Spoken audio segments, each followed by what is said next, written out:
A cremação, a prática de cremar o corpo após a morte, está se tornando cada vez mais popular na sociedade moderna. Essa tendência pode ser atribuída a vários fatores, incluindo questões econômicas, preocupações ambientais e mudanças culturais em relação à morte e práticas funerárias. À medida que a cremação ganha aceitação, é crucial examinar o que os textos religiosos nos dizem sobre esse assunto delicado.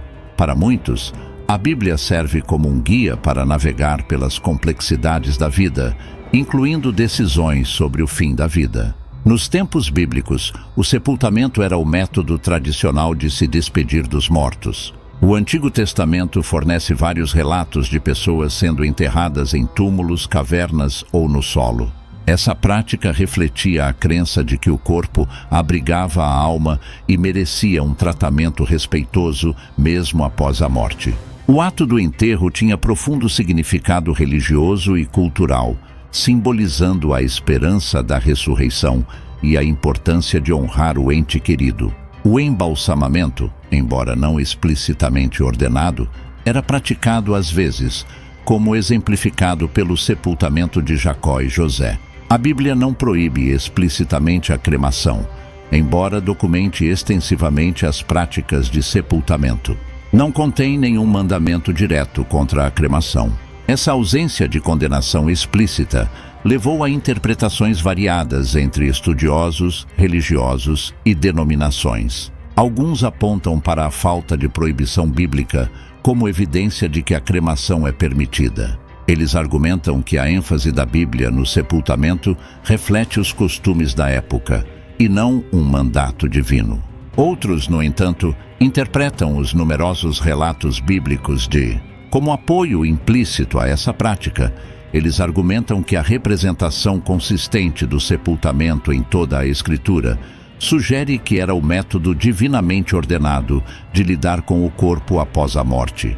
Navegando tradição e crenças pessoais, a falta de uma posição bíblica clara sobre a cremação resultou em diversas interpretações entre as denominações cristãs. Algumas, como a Igreja Católica, historicamente se opuseram à cremação, considerando-a incompatível com a crença na ressurreição do corpo.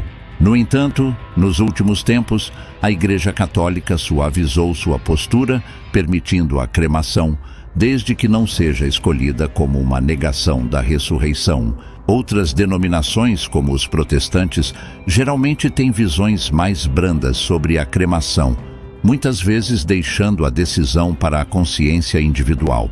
Eles enfatizam que o amor e a graça de Deus se estendem além das práticas funerárias específicas, concentrando-se no aspecto espiritual da morte e da vida após a morte. Em questões tão delicadas como a morte e o sepultamento, o respeito e a compreensão são fundamentais. Independentemente de nossas crenças pessoais ou das interpretações de escrituras específicas, é essencial abordar essas discussões com empatia e mente aberta. Indivíduos e famílias que enfrentam decisões no fim da vida merecem compaixão e apoio ao navegar por este momento desafiador. Por fim, a escolha de cremar ou enterrar um ente querido é profundamente pessoal, muitas vezes, influenciada por uma interação complexa de fé, tradição. Conclusão: encontrando paz em questões de morte e fé, a Bíblia, embora seja uma fonte de orientação e conforto, não oferece uma resposta definitiva sobre a permissibilidade da cremação. Essa falta de instrução explícita exige reflexão e consideração ponderadas de várias perspectivas. O que realmente importa é abordar esses tópicos delicados com respeito, empatia e disposição para um diálogo significativo. Quer encontremos consolo nas práticas tradicionais de sepultamento ou vejamos a cremação como uma opção viável. O foco deve permanecer em honrar a memória do ente querido e encontrar paz em questões de morte e fé.